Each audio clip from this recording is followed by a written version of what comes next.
Tonight, we are live from Rotterdam, Toronto, Buckingham, and Nairobi. Welcome to StockBox Premiere. The next 90 minutes, 3 CEOs will be under the spotlight as we question them on one of their projects and give you the opportunity to put your questions straight to the directors yourself and hear what they have to say.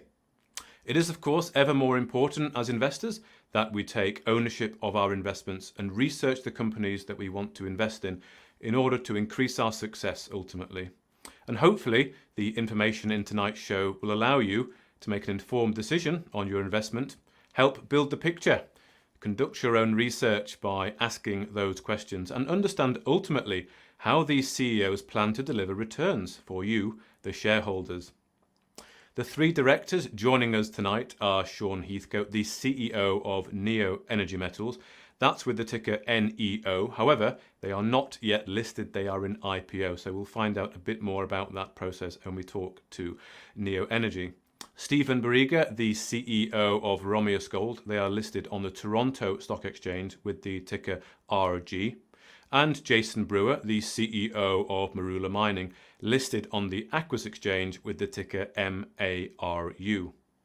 The format, as usual, is to begin with a 10 to 15 minute project-specific interview, followed by the open Q&A session for 15 minutes. And of course, this is your chance to put your questions to the director speaking, or please join in the conversation by using our YouTube live chat or hashtag StockBoxPremiere, and you can follow everything that's going on this evening. Please do get involved as best you can, because this evening is really all about you, the shareholders, giving you the opportunity.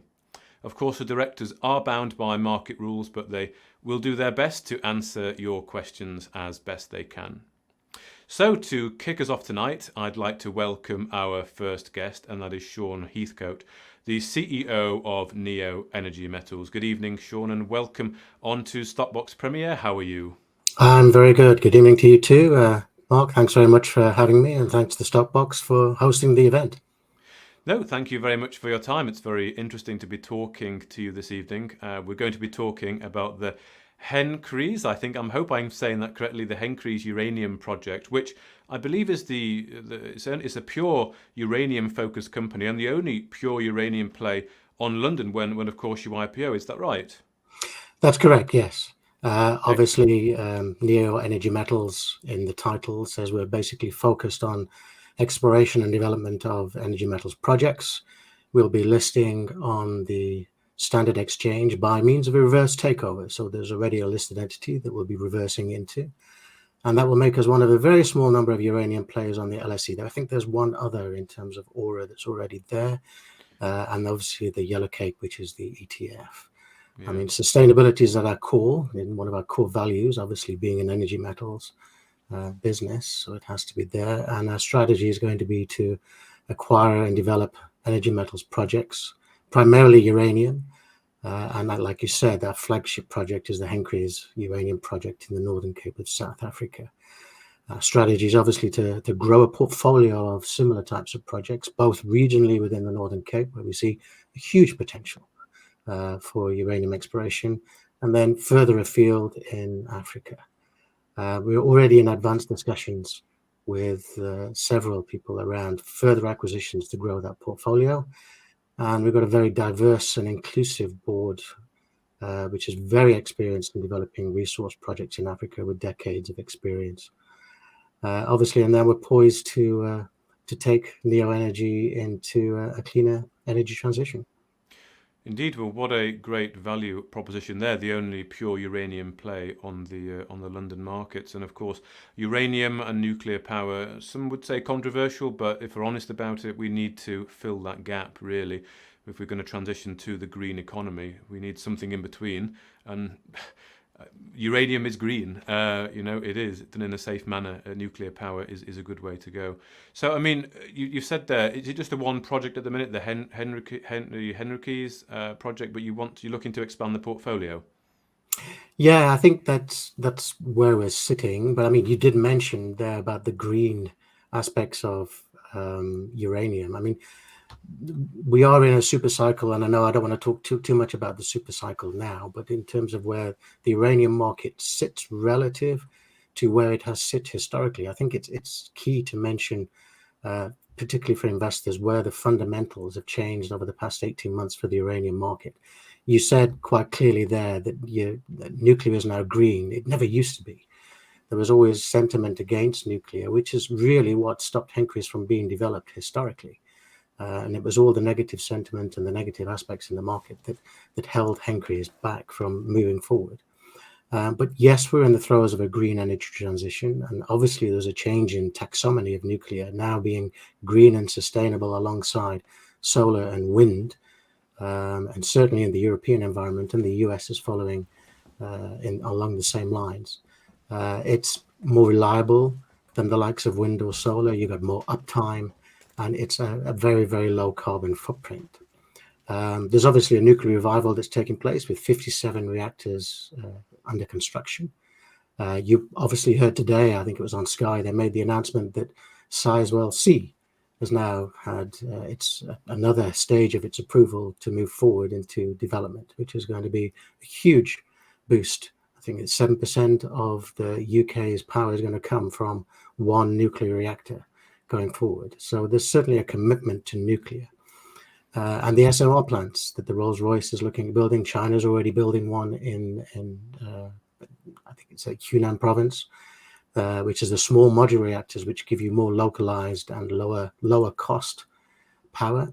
They're already now increasing uranium demand. So really, I mean, if you look at the UXC, which is one of the two entities that actually forecast where the uranium market is going to sit, I mean, they've recently, as in 10 days ago, I think it was, they increased their forecast for uranium demand by 75 million pounds from 2035. And obviously that's going to increase up to 2035. And that's a 33% increase in demand, but no commensurate increase in supply. So uranium having come out of a decade-long low price of $18 to $30 a pound, there's been disinvestment in the uranium sector. There's mothball supply with places like Langer Heinrich and the biggest mine in the world, McArthur River, going offline. So now we've got a renewed investment into the uranium market, and we can see a supply shortage from 2029 onwards that needs to be filled. And we're looking to Henkries and other projects that we're going to be bringing on board to fill that gap. Mm-hmm. The other key aspects as well is people like SPUT, the ETFs, the yellow cake of the world. They've been buying up uranium in the market, which has also served to drive up the price and give some strong sentiment to where we're actually sitting. Then the final point, if you want to call it, is energy security. With what's happening in the geopolitical regions with Russia, people are focusing on energy security. And nuclear gives you a very easy way to access energy security from a very low volume of material coming in. So really, we're looking at a long-term uranium price of around about $100 a pound. Okay. So very, very strong for where NEO is going to be placed in the market. Okay. And just on the IPO status then, you mentioned you were RTOing. These processes can take a lot longer than everyone hopes. Whereabouts are you in this process? The prospectus is just about finished. We're looking to submit to the FCA for the first turn next week. So we're just finalizing everything for the first turn. And we're looking to list probably mid to late September, depending on how many turns we need to go through and how many questions we need to answer. And we're working alongside First Equity, who is our broker, to drive that process forwards. And they're the ones that have suggested that that'd be a good time for us to approach the market. Okay, excellent. Well, let's talk a bit about the project then. The company describes the Henkries project as a near-term, low-cost uranium opportunity. So what stages have been completed and what still needs to be done to move the project forward to production? Yeah, let's start by talking what near-term is in a real sense of mineral resource projects. I mean, near-term is typically sort of like 2 to 3 years. Versus our peers who are in the sort of exploration development cycle, certainly in sort of like the Canadian regions, they could be 10 to 15 years. So we're talking 3 years away from actually getting into a production cycle. So, I mean, Henkries, the deposit was discovered by Anglo American back in the 70s. It had a positive feasibility study back then. And between then and that, now the intervening 40 odd years, about $30 million has been invested in the project. And again, like I mentioned, it's never been developed purely and simply because of timing. Sort of the 3 Mile Island hit when Anglo were trying to develop it. You got the sort of the financial crash of 2008 when Niger and Namaq were trying to develop it, and then Fukushima thereafter. So there's always been something to hit the uranium market, which sort of stalled the development of Henkries. We've got about 18,000 meters of drilling and 3 months worth of pilot plant test work. The deposit is mainly 5 to 8 meters below surface in sand. So there's no drilling, there's no blasting, it's a free dig environment. And because it's sand, obviously there's no crushing, minimal comminution with an acid leach recovery of 85% plus. And it's very close to the infrastructure, so there's going to be no big infrastructure developments. The current JORC resource is around 4.7 million pounds at about 399 ppm. That's going to be easily upgradable with the upside that we see to close to 10 million pounds. That's our target, to get to 10 million pounds during the next phase of development, which is to update the feasibility study completed by Anglo. If we can get a better raise, then we'll go straight into a feed, which will then shorten the timeline by about 10 months to production. And obviously, with sustainability being the core of the study, we're going to focus on aspects of where we're going to take the drill program to get the infill, to get measured resource. We're doing geotechnical traverses. We'll do met test work to fill the gaps of the test work that was completed by Anglo.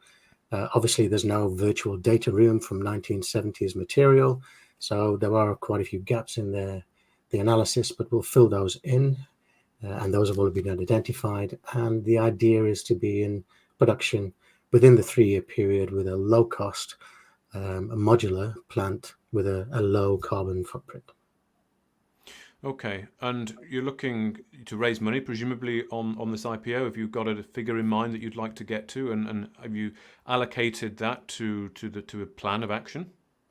Yeah, absolutely. In terms of where we got from the feasibility study, I mean, the total raise is going to be around about 6 million, with both the pre-IPO raise, which we've raised significant funds already, and then we're looking to target around about 5.4 million in the raise. That will get us through the DFS. Obviously, if there's less coming in, then we can tailor the work accordingly to meet just the drill program, to get the measured resource and do maybe a pre-feas update.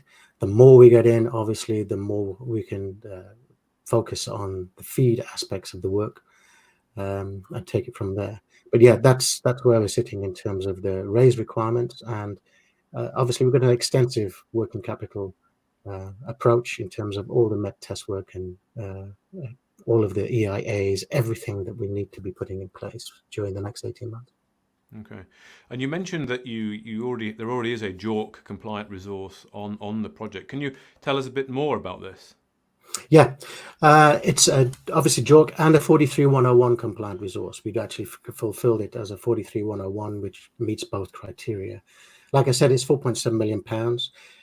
With a little bit of infill drilling that we're going to be doing during the next phase. We've got about 6,000 to 7,000 meters that we're going to be doing during the course of the next phase. And when I say 6,000 to 7,000 meters, that's significant numbers of holes. Remember, this thing is only 15 meters deep at its absolute deepest, but the bulk of the deposit is between 5 to 8 meters down, compared to something like 200 meters for an Athabasca Basin, and where 130 meters is considered shallow in the Athabasca Basin. So we're really at surface.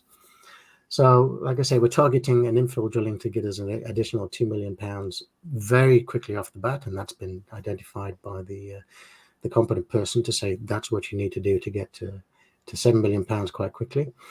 In terms of exploration upside, there's a lot of gaps that we can look at between aspects of Henkries Central that really haven't got a borehole in them. So we're looking to put a few boreholes in there and actually get some infill across the actual resource there.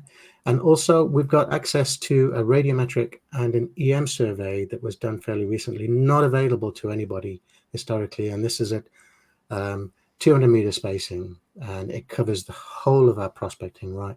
And it's basically highlighted the southern region, which is the Khabib prospect, It's lit up like a Christmas tree with radiometric anomalies, and it really will focus our exploration to get us up to that 10 million pounds with some clear targets to improve the resource base.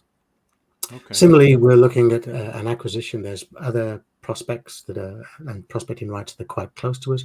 We are in advanced discussion with at least one of them around taking the deposit where we've got, and it does extend through into their prospecting rights, and looking to grow our ground significantly, which will be more than double the ground holdings that we've got. So if we look at the potential upside just for Henkries alone, it's very, very significant. Just remind me, which jurisdiction are you in? It's in the Northern Cape of South Africa.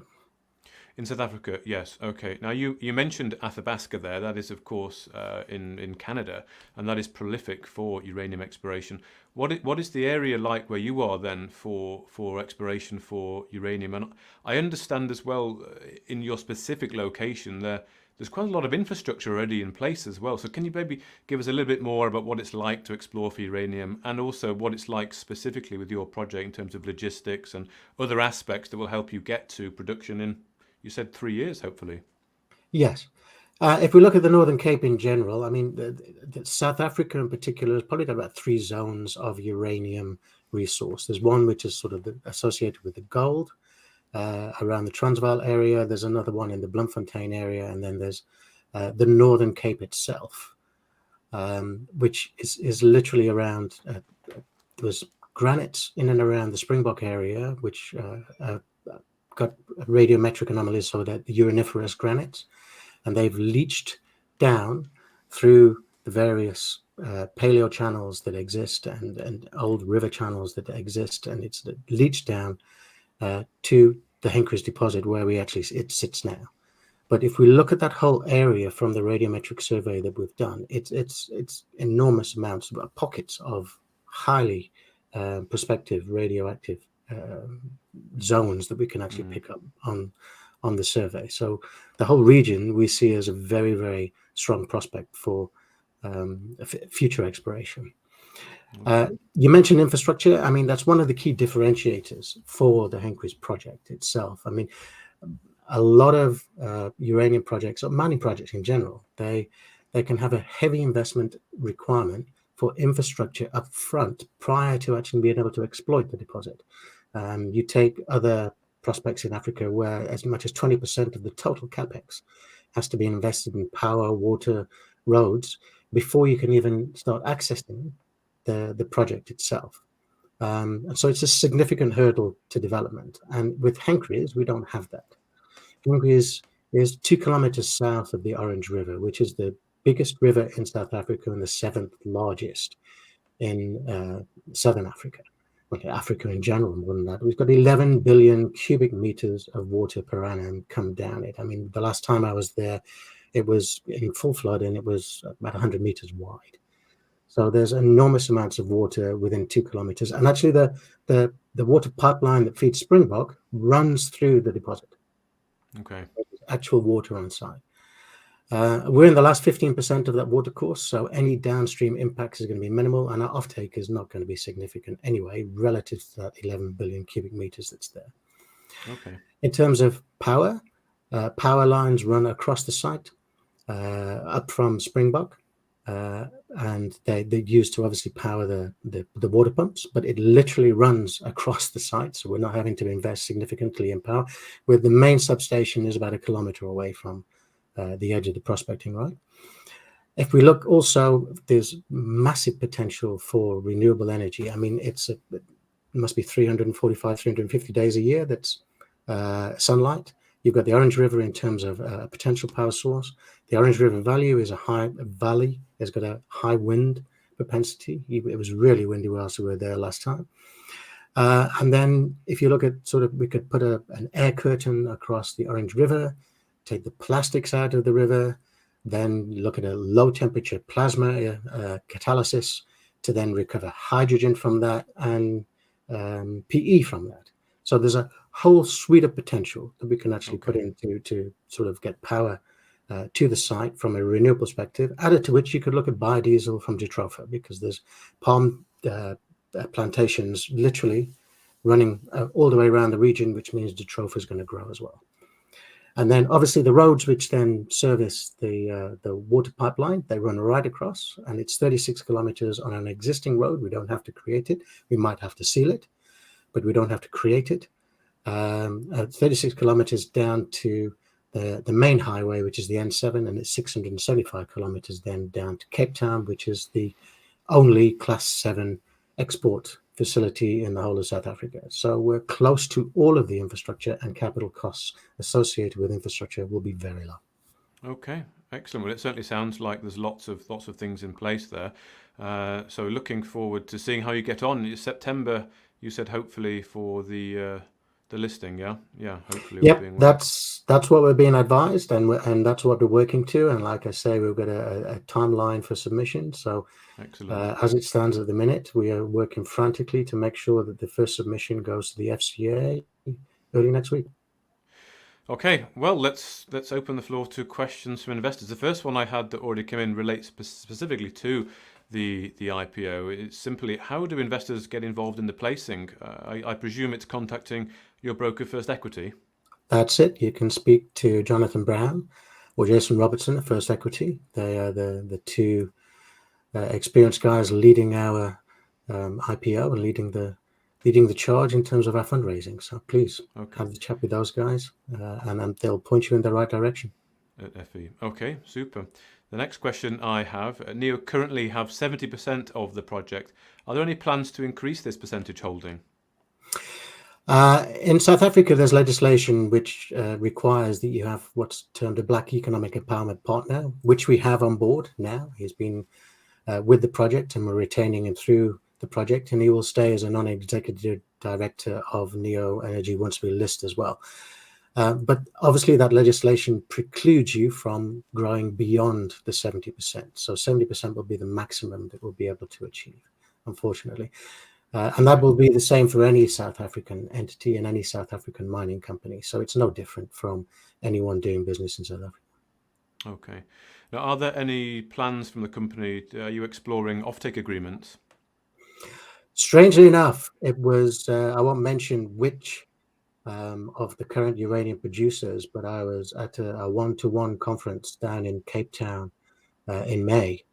And literally the discussion was around, were we going to develop it? Were we going to sell it? And I says, no, we'd like to develop it and move it forward. And the statement came from them, and he says, well, if you are going to do it, then talk to us around an offtake. So, I mean, we're not even through the DFS stage yet, and there's key sort of uranium producing companies that are looking to diversify their source of uranium. And already in discussions with people like ourselves. Okay, excellent. Another question I have is the company actively seeking further energy metals projects? I know you said you want to be a pure uranium play. Is that going to be the ethos going forward? In the short term, absolutely, yes. I think the Marula mining, the relationship, Jason is actually the chairman of Neo Energy Metals, and so the Marula mining will be, call it the lithium and energy metals play for anything that we find in and around the region. And their Blesberg project sits about 30 kilometers from where we are. So it would make sense. So if we've got uranium assets from the Marula side, we can look at exploiting them there. And if we can find spodumene or lithium assets on our prospecting rights, then they will look at exploiting them as well. Okay, excellent. Well, I think that's most of the questions. There's one there. What are the immediate plans post listing? But you've sort of covered that really already in the earlier chat there. I have a question for you. What about risks? Have you assessed what potential risks there are in terms of getting the funding first of all, but also in terms of developing this project? In terms of experience, I mean, I lived in South Africa for 26 years, and I've probably developed 100 projects in South Africa. So when it comes to a risk assessment of developing projects in South Africa particularly, but Africa in general, I've probably done about 50 feasibility studies that move those forward, and 100 projects in total. So we've much got a strong handle on where the risks sit. The key risk is around the prospecting right itself. It's just maintaining the prospecting right, but having the Black Empowerment Partner on board and already having the prospecting license, that should be a minimal risk to the business. And then the second risk is really going to be around power more than anything else. And South Africa is experiencing a lot of power outages at the minute. They're in stage 6 of what they term load shedding, which is basically rolling blackouts throughout the country. So making sure that we've got a reliable power partner on board, and we're already in discussions with a couple of funds around solar, and we'll be opening discussions with guys around the hydro and potential wind, and also, like I say, the low temperature plasma catalysis, which will give us a hydrogen source. So we're looking at 4 or 5 options of where we're going to get power for the mine, and making sure that we've got sustainable and reliable power for the mine going forward. In terms of development, I don't see any major risks. There's so much work being done on this project in terms of previous work by Anglo and by other people on board. Like I say, $30 million invested. There's three months of pilot plant test work on alkali leach and 3 months on acid leach. So we know where the risks lie in terms of where it's going to be developed. The mine design isn't even going to need a pit shell because it's so shallow. We're probably not going to need a significant fleet because it's literally dozer mining and then picking up the ore body because it's really well delineated. So you haven't got any problems about missing the ore like you might have in granite.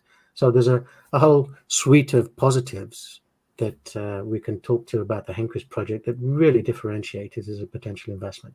It's small, but it's got a real opportunity to grow into something significant with the exploration that we're doing.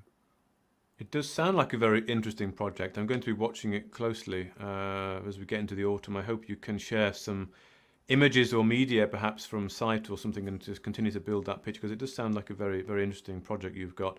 And the power outage thing as well, yeah, we hear that a lot from our African people we have on board, on StockBox, talking about projects in Africa. The load shedding is a problem. I think being self-sufficient for power is the way forward, really, if you can. I think another question popped up. It was regarding salaries. What is the board salaries? There's always one that pops up. Everyone wants to know what you're paid. There's a cap on the total salaries that are likely to be paid to any board members. I think we capped it at about 300,000 a year.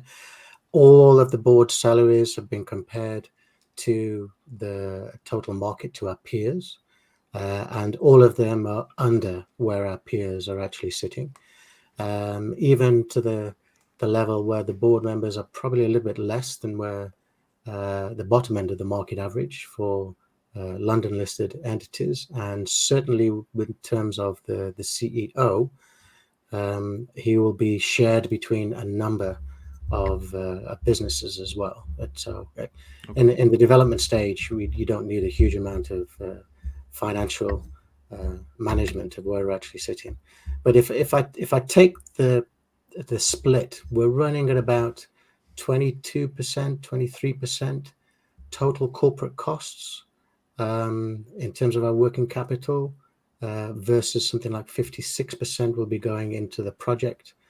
And then the balance will be about 7% is on contingency, and then the balance goes into the listing and the transactional costs. So relative to our peers who sit at around 40-45% in terms of total corporate costs, we're going to be about half where they are. Okay, excellent. I can see another question just popped up there. It's regarding, have you taken a business through uranium bull cycle before? So a bit about your experience, perhaps. I know you mentioned earlier about the demand for uranium prices. So maybe as an extension to that as well, where do you see it going? What are the indicators telling you as well? Yeah, in terms of my personal experience, like I say, 26 years in Africa, I led the Langer-Heinrich feasibility study and the Kailakira feasibility study, in terms of securing those for GRD Minproc whilst we're there, and then basically wrote the Kailakira study documentation prior to it being issued. I've also been involved in Bakuma and Racecale. So in terms of the studies and uranium experience, I've been involved in 4 African uranium projects from a historic perspective. In terms of where the price goes, I did mention earlier, I mean, UXC and TradeTech, they're the two that actually quote the spot price, because the uranium market is quite different to most other commodities in the sense that the bulk of sales are on long-term contracts, which are derived by sort of like the major utility power producers around the world. So those are closed contracts, which are negotiated between the mine and the power utility. And they typically run at a premium of 20% to spot. If we look where the spot has historically been over the past 10 to 15 years, excluding, say, the past 18 months to 2 years, it's been sitting in the $18 to $30 a pound, there or thereabouts. Over the past 18 months to 2 years, it's sort of crept up with a peak in April of around $64 a pound. It's currently sitting around the $48 to $50 a pound mark. So that's where it's sitting at the minute. If you want to say, well, what is the trigger for reinvestment in the uranium market for some of the marginal producers? We're not going to be marginal because we're going to be very low cost. We're very near surface. But the trigger for reinvestment is around about $65 to $70 a pound for some of the other marginal projects. But the UXC forecast, so the medium-term forecast of where uranium price is going to sit, is around about $100 a pound. So it's going to debottleneck a lot of the uranium supply around the world. Why? Because come 2029, the big producers currently are going to be falling off somewhat of a cliff. Mm-hmm. Go onto our website in terms of looking at the Henkries fly-through, where a lot of this is detailed, and the corporate presentation that also details it, where you can get a bit more of an overview of where the uranium market sits. And it's not just our opinion, it's the opinion of the experts in the market. They've been doing this for 30, 40 years. Okay. Well, thank you very much, Sean Heathcote, the CEO of Neo Energy Metals, for giving us your time today. As I say, sounds like a very interesting project, and I will be checking out your website. If there's a fly-through, I always like to look at those kind of videos. And good luck with everything with regards to the listing. Hopefully it all goes to plan in September. And hopefully we can be talking again post-listing and getting an idea of how you're going to hit the ground running. But for now, thank you very much for your time. I'm going to go straight to our next guest just to keep us on track for the time. So our next guest is Stephen Burega, who is the CEO of Romios Gold. So good evening to you, Stephen. Actually, it's probably good morning for you. How are you? I'm great, thank you. How are you doing? Very good, thank you. So you're calling us from Toronto, is that right? That's correct, in Toronto. It's early afternoon. Early afternoon, okay. And well, thank you very much for your time. Hopefully it's not as hot as it is over in Europe for you at the moment. We're feeling it as well. Absolutely. You're feeling it as well? Okay. Absolutely. Yeah, well, I see. I didn't put a tie on originally, but Sean was dressed very smartly, so I had to put a tie on. I might pass out, but it's okay. I feel for you. I was wondering what the code might be today, but I honestly couldn't bring myself to put a tie on. It's pushing into 40 degrees here today with the humidex. So indeed. Well, thank you very much for your time. We're of course going to be talking about the Scossa gold project in Nevada. Did I say that correctly? Scossa, the Scossa gold project. There you okay. Go. So this project, as I understand, consists of 41 claims encompassing 960 acres, located in the north-central portion of Nevada, approximately 6 miles southeast of the Rosebud mine and 8 miles southeast of Vista Gold Corporation's open-pit Highcroft mine, which has more than 1 million ounces of gold, has been produced historically to date from that mine. So first question I have for you is the Scossa claims cover a former high-grade gold producer from the 1930s and 1940s. Could you give us a little bit more information on this past production and the historical grades? Yeah, sure. Scossa is actually an asset that's been on our books since 1999. So Romios as a company has quite a storied history. We've been around for 27 years now, which in itself I think is a bit of a there's not a lot of examples of exploration companies with that level of long-term experience. And this is one of the assets that have been on our books for quite some time. Now it's road accessible, and it's, as you mentioned, a former high-grade producer from the late 30s and early 40s. It was shut down in 41 during the World War II, and basically remained largely dormant until we acquired it in 99. The mine did produce some bonanza grade ore from 5 different veins, but only mined down to about 400 feet before closing during the war. So, most similar deposits in this area were ore bearing to depths of up to 1,200 feet. So we could have a significant potential under the old workings. And the average grade is believed to have been over 1 ounce per ton gold, with some ore so rich that it was actually kept in the bank vault in Lovelock. And there's some examples of that in the museum in Lovelock. That's just spectacular looking material.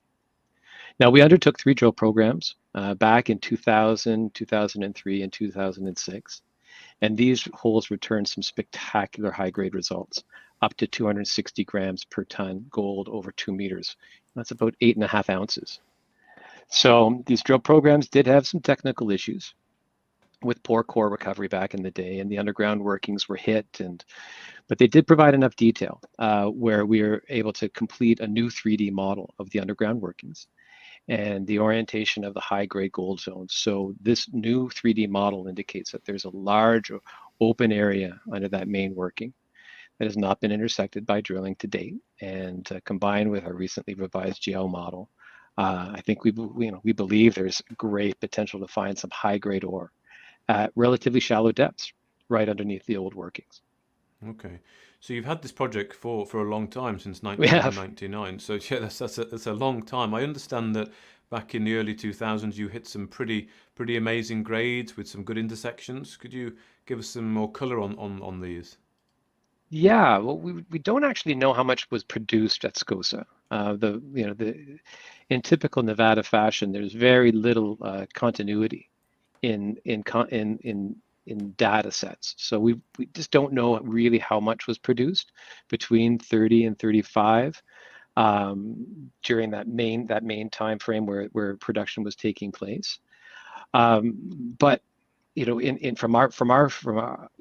one of the examples of at least one of the mill sites, the tailings pile alone, the leftovers grade somewhere in the area of 8 grams per ton, to give you a sense of what was left over from this mined material. Now, from our perspective, I think that the potential there is very significant still. And quite frankly, I think we just need to spend some time on better understanding what structural models are at play here. There's a series of stacked veins that run across the entirety of the hillside. And basically, I think the previous drill programs that we undertook didn't quite understand that model. And we're applying a new lens, so to speak, and trying a new approach for our drill program that's planned for this coming season. Mm-hmm. So we had some extraordinary results. Back in 2000, you have to bear in mind, in 2000, the price of gold was $400 an ounce. So as a priority target, as a priority asset for the company, we had our assets in British Columbia, we had our assets growing in Ontario. It just wasn't a priority, even though we had some extraordinary results. Some of the drill intercepts included a 3.35 meter intersect at 180 grams per ton gold. We had a 1.98 meter intercept with 268 grams per ton gold. And we had 1.5 meters of 62 grams per ton gold and 73 grams per ton silver. I think that with those results, if we brought that to the market today, with those level of high-grade bonanza grade results, we certainly would be people might be paying attention in a different way to the Scossa asset. Yes, they might, or they might not. In this particular part of the stock market, things are. I think even good news goes missing these days. Isn't it a shame? It's a very interesting time indeed. Indeed, it is. Yeah, we've talked about it a number of times with mining experts. The time is going to come, but not just yet. It's going to be a bit strange for a little bit longer. I mean, those are incredible grades, absolutely incredible. Was the project not worthwhile pursuing then, not profitable in the past? Because 20 years to have a project is a long time. Was the price of gold just not worth it for you, or was your focus just somewhere else? I think that sums it up. It wasn't that the project wasn't worth it. It simply wasn't the priority for the former management team. Now, let's keep in mind, I'm coming into the company just with 1 year, having been part of the team for just under a year now, and the role that I was hired for was to prioritize and understand how can we structure this company in such a manner that really does take advantage of the fact that we have 3 massive land packages that we simply can't afford, nor afford time nor money to be able to do justice in all 3 cases. And I think that perhaps this is part of the reasoning behind Scossa laying dormant for as long as it has in the portfolio, kept in good standing. In fact, we have our drill permit still in good standing, so we could, the idea of bringing the drill rig back to site is something that we can do relatively inexpensively and quickly. But it simply wasn't a priority for the company in previous years. And with my leadership now, having taken over officially as CEO last Friday, my plan is to really refocus this company and prioritize Nevada. I think that the Nevada marketplace is extraordinary. I think as a state, it's well supported, and it makes sense for us to be getting the drill back to Scossa, and then of course looking at our other asset in Nevada, which is the Kincaid project, which we can discuss at a later date. Indeed, yes, I'm sure we will. I wonder if we can just look a little bit about the neighbours perhaps in the area. Who else is operating there? Any major deposits? Can you give us a flavour of other Sure. deposits and other people working in the area that is close to you? Yeah, you did mention some of it earlier in your opening, but Scossa sits at the intersection of 2 major trends. One's called the Rye Patch, and one is the Sleeper Trend. Now, the Sleeper mine is probably one of the most storied mines in Nevada.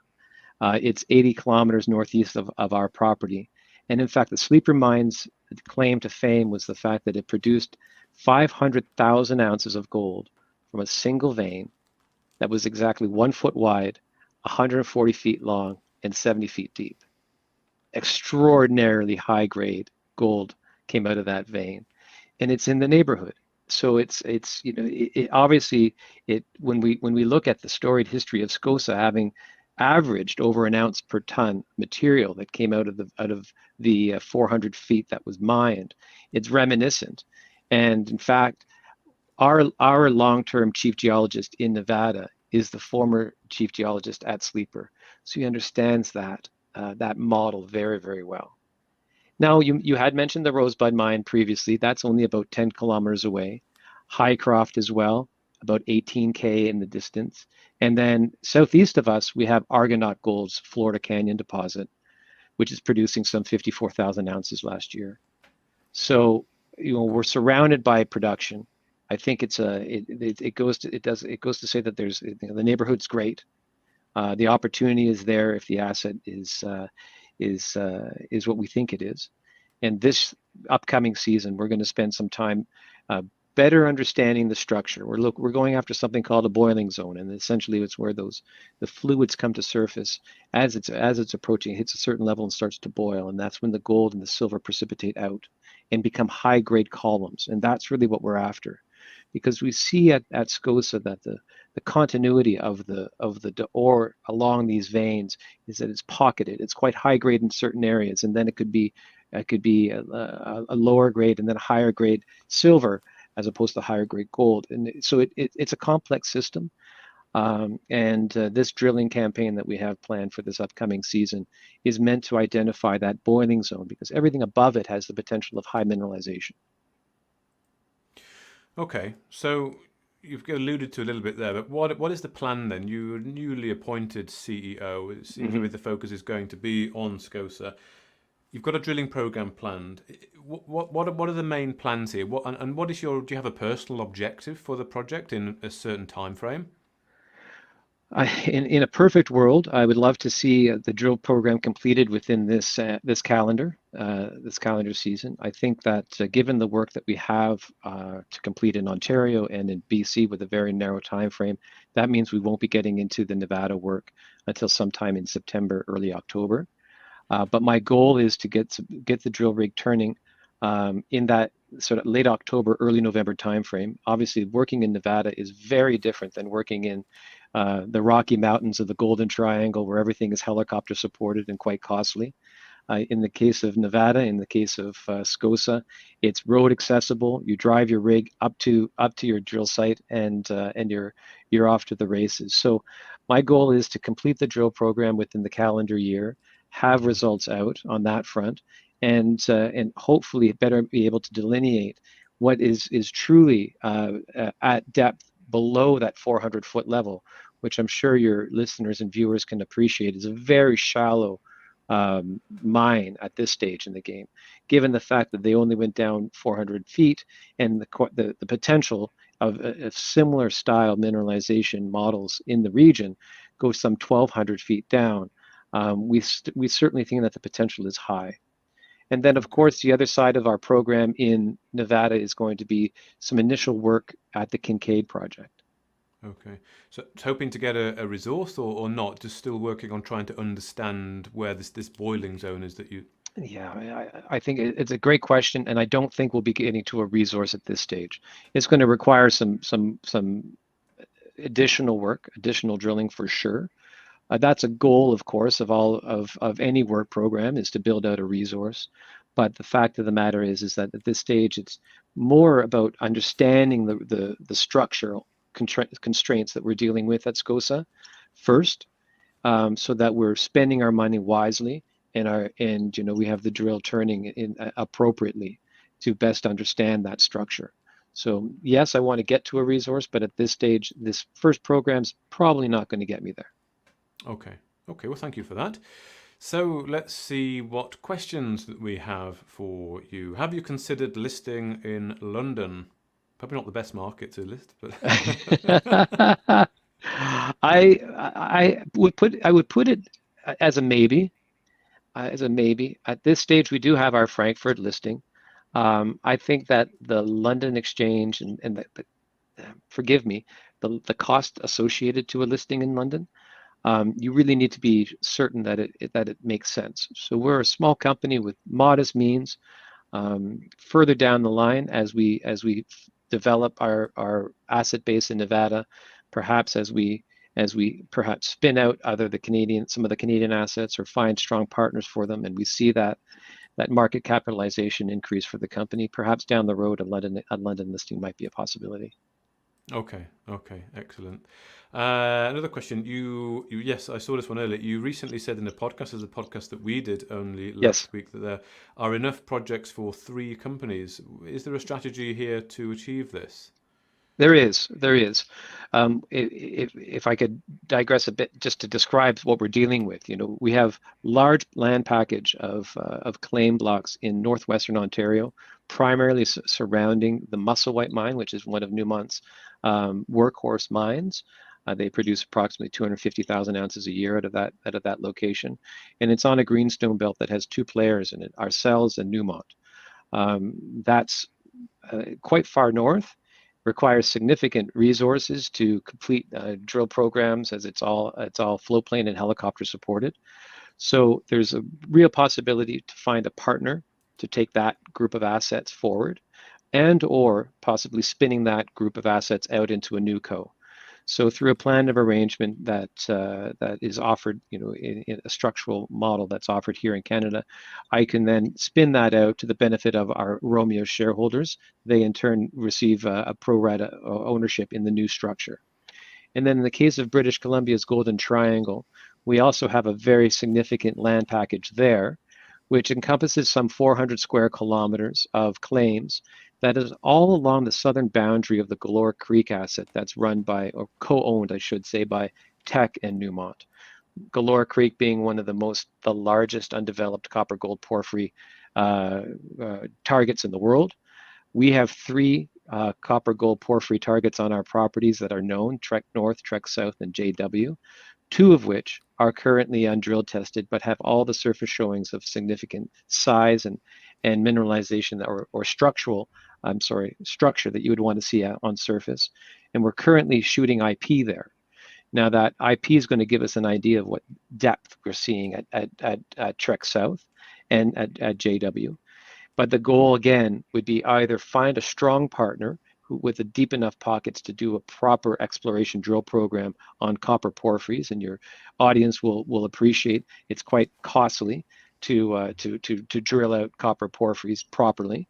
And then adding on the fact that it's in the triangle, you're dealing with helicopter supported exploration and drilling. So that cost level increases significantly. So we're focusing on either spinning out or finding strong partners in both those cases. Okay, excellent, thank you.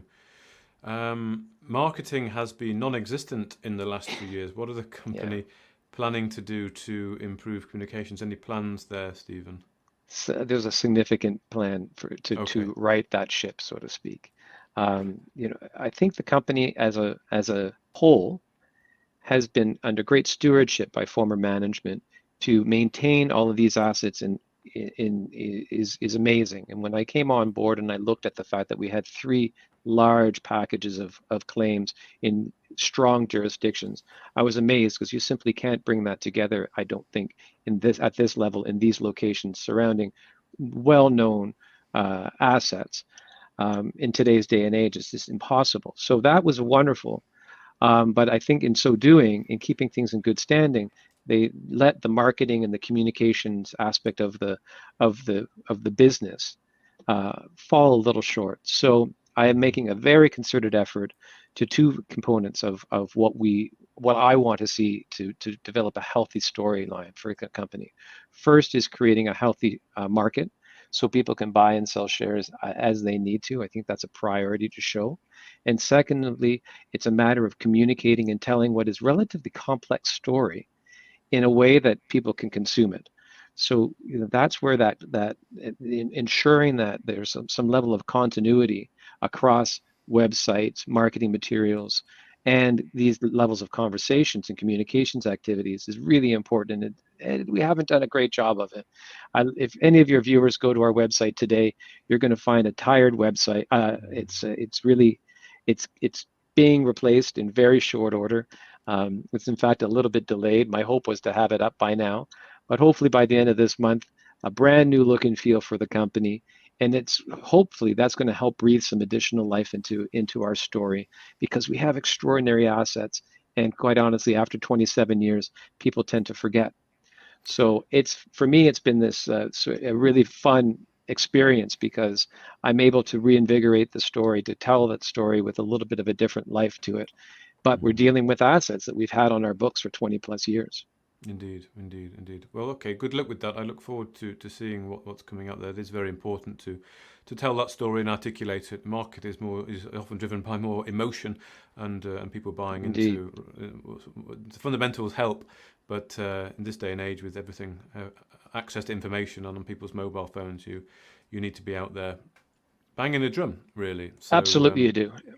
And that's my job. And I understood that a main role isn't. I'm not a geologist, so I don't profess to be an expert on everything geology. But what I do know is I understand that there's a need to tell a cohesive story that's understandable by the average retail investor. So that's my goal. Okay, excellent. Why is the share price so low? Well, that's a great question. I think if you look at what we're dealing with in the market as a whole, I had a very funny conversation with an institutional holder yesterday, and I found out that we're one of the best performing companies in their portfolio, because we're only off 50%. Relative to our peers that are off 80 and 90% in some cases. So it's relative. It's a tough time for juniors. There's no question about it. I'm not concerned one bit, because as anyone will see my buying pattern, I'm in the market often, and I will continue to be in the market often, because I think that at these levels, given the fact that we have some $3 million worth of cash and securities in the coffers right now, the fact that we, between cash and securities, our largest holding in securities is Enduro shares. We have 8 million Enduro shares plus. And with $1 million of cash on hand, we're trading somewhere in the area of 40 to 50% of our market cap is based on assets, on liquid assets. So if you want to apply some sort of valuation to either our BC asset base of 400 square kilometers of claims, our Ontario large asset base, or our two former producing mine site, for example, at Scossa, and the Kincaid, which is proving out to be a really exciting story. Look, I think there's. I think I'll let your viewers and audience put it together themselves. At 3.5, 4 cents. I think it's a really tough market. Let's leave it at that. Yeah, it is. There's going to be some incredible bargains to be had, that's for sure, by investors looking now and in the near term, I think, for some compelling projects. What's the likely news flow for the remainder of 2022? Significant. So we did do a work program in Ontario for a better part of a month. So there's assay results from surface work that was completed last month. We have IP results to be reviewed and announced from this program in British Columbia on Trek South and on JW. IP and MT will be shot. Additional surface work there as well. And at the end of the day, all of the work that we're doing in Nevada, where there's a 3D program that's just been completed that will be discussed in short order. At Scossa, we have a drone mag survey planned for the northern half of Kincaid, additional mapping, sampling, hyperspectral surveys, other ongoing work efforts at Kincaid on the southern half. I mean, we didn't really have a chance to touch on Kincaid, but at the southern half of that asset base is proving out to be something pretty exciting with regards to the copper results that we're seeing, surface results north of 7% in grab samples, high-grade gold results north of 30 grams per ton, high-grade silver results north of 55 ounces per ton in some cases, and it's one of these you hope to get to work on a project like this. None of these targets within the boundaries of our claim block in now we're in southwestern Nevada. None of these targets are found on any maps. So every time we go to surface or go to property and we walk up and down these mountains, we're finding new adits, new former mines, new former pits, trenching. It's been worked for numerous decades. And none of it is actually quantified on reports that we have access to. So there's something significant happening there. There's clearly a something significant producing all of these copper showings, and it's either running high-grade gold or high-grade silver. Now we need to do the basic work there as well. So there's a lot of news flow that's going to be coming out of these three programs. Not to mention the fact, as I said, I'm going to be pounding the pavement to try and identify partners for the BC asset and the assets in the Ontario assets. So lots of news to come in the remainder of the calendar year and well into 2023. Excellent. Okay, well, the market loves news flow. So I think there's perhaps just one last question. Why should I invest in Romios? I think you've painted the picture fairly well, but if you could in maybe 30 seconds, do it again. Three large-scale assets in well-known jurisdictions, all with exceptional targets, I think is the big takeaway. The fact that we have cash on hand, marketable securities to transact on, gives us an opportunity to do the work without having to go to the market for additional capital at this stage, given the low share price. I'm not interested in going out and raising $1 million at 3 cents. That's just going to help to further increase our capital structure, which we don't need right now. So I've got the money in the bank to do the work that I'm telling you about, and I'm going to do the work and tell you to do it. I'm going to tell you when I'm completed. I'm going to show you the results, and with any luck, we're going to have some great results to talk about over the coming months. Excellent. Well, that's a good 30-second summary there of the company. Thank you very much. We're going to take a short 2-minute break before we bring in our next guest, but Stephen Burega, the CEO there remind me of the company name, sorry. Romios Gold, yeah, and the Scossa project, yes. Thank you very much for your time this evening. I hope you can stick around for the roundtable discussion in about half an hour. But for now, thank you very much, and we'll be back in a couple of minutes. Excellent. Thank you so much.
Welcome back to StockBox Premiere, and now let's welcome our last guest of the evening. That's Jason Brewer, the CEO of Marula Mining. Good evening, Jason. How are you?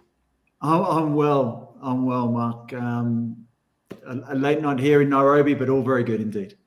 A late night, okay, yes. Well, thank you very much for your time. I know we've spoken before in your capacity involved in other companies, but it's good to be talking to you in regards to this company. So we're going to be talking about the Blesberg Lithium project in South Africa, that's right. So for new and existing investors, Jason, could you perhaps just start us off by giving us a high-level overview of the Blesberg Lithium project that you have? Sure. Look, it's a transaction which we've only recently announced in the past few quarters. It's located in the Northern Cape province of South Africa, a mining province with a number of operating and historical world-class mines. It's an area which is well serviced by infrastructure, both from a road, power, water basis, but also from a highly experienced workforce. So we're quite excited about the opportunity there. We believe Blesberg has the potential to be developed very quickly into a long-term, sustainable, world-class hard rock lithium mine, producing what will be a high-grade spodumene concentrate for the export markets. We've already received a lot of interest from offtake parties, and only last week I met with a number of Swiss-based trading groups here in Nairobi. So they've taken the effort to come out here and meet with us because they see this as a project which we can advance very quickly. It's on a granted prospecting license, covers over 1,000 hectares, and contained on that prospecting license is a historical mine, the Blesberg mine, which operated for over 80 years intermittently, albeit the production of a spodumene concentrate, a lithium product, was never really that focus.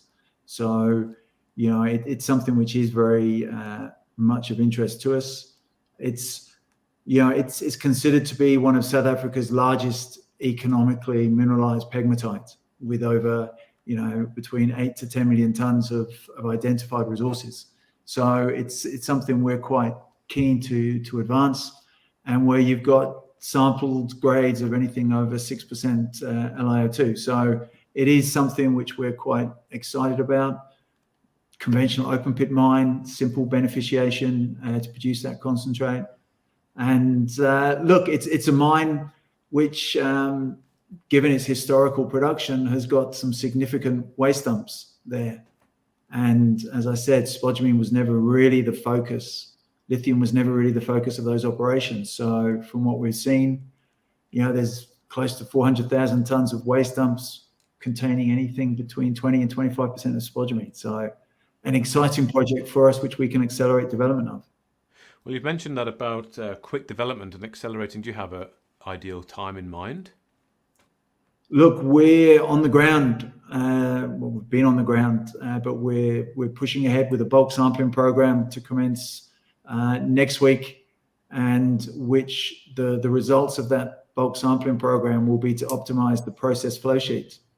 There was a lot of historical work which was done by Mintech in South Africa, and which has already demonstrated the ability to produce a lithium concentrate, a spodumene concentrate there through a simple beneficiation program. So we're looking this year to be in production, and that's what has been the nature of our discussions with those offtake groups. Okay, this year to be in production. Okay, excellent. Well, I note from a recent RNS that the Blesberg mine is one of the largest known mineralized pegmatite deposits in the Northern Cape pegmatite belt. Can you expand on this statement and what it means for the scale of opportunity here at Blesberg?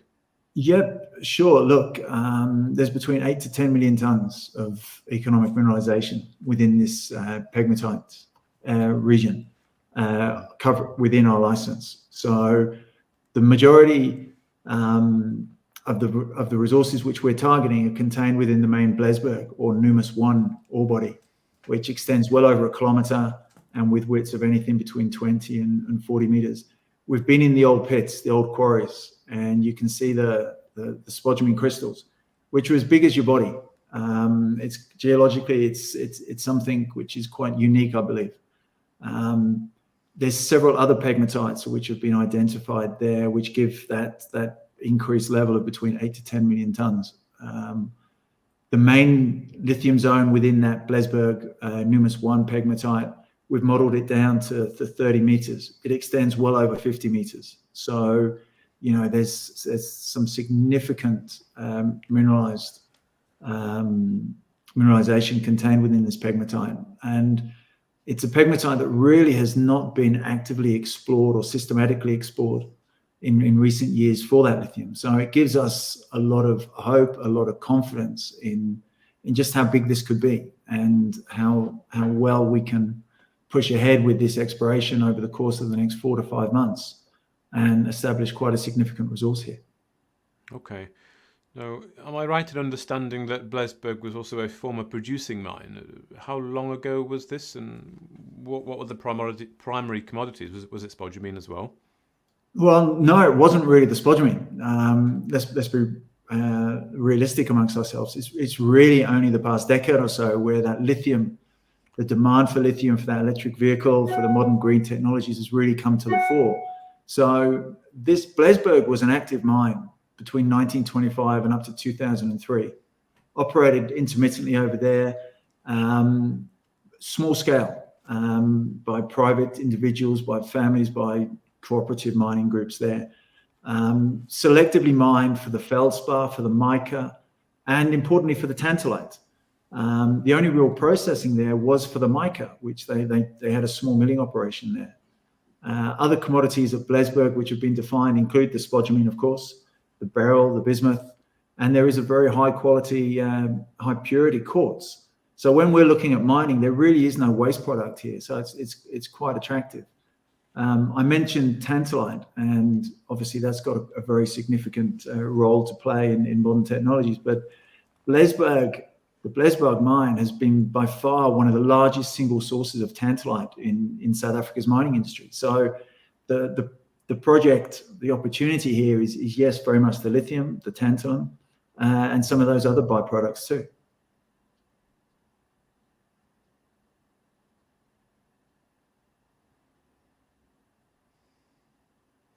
Well, I'm not sure if we've lost the connection there with Jason. Jason, are you there?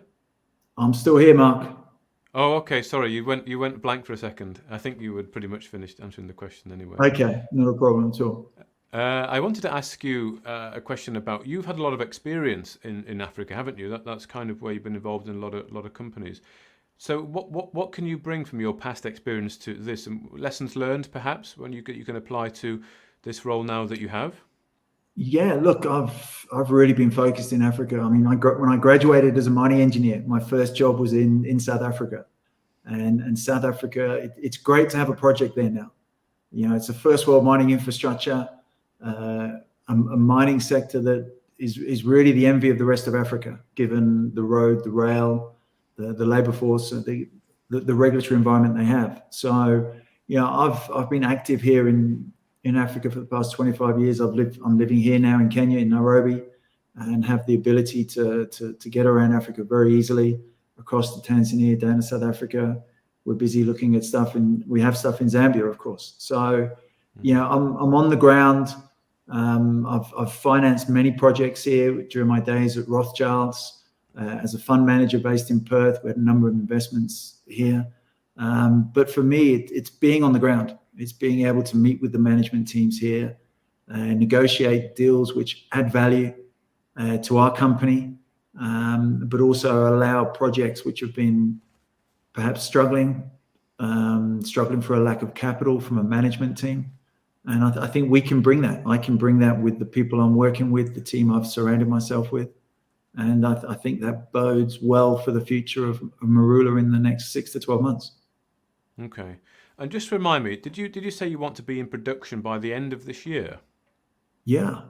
So that's... And I think we'll take a few people by surprise. The great benefit of Blesberg, from a lithium perspective, like I say, we can get in there very quickly. We've got almost 400,000 tons of waste dumps. which spodumene forms maybe 20 to 25% of that. The sampling program, which is to commence next week, will better define that.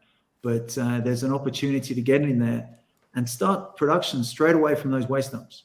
And the process test work which has been done, and this sampling program will better optimize that, has already demonstrated an ability to produce a spodumene concentrate of 7%. So something which, again, we can deliver very quickly into the export markets. And that's obviously attracted a bit of attention from some of these trading groups too.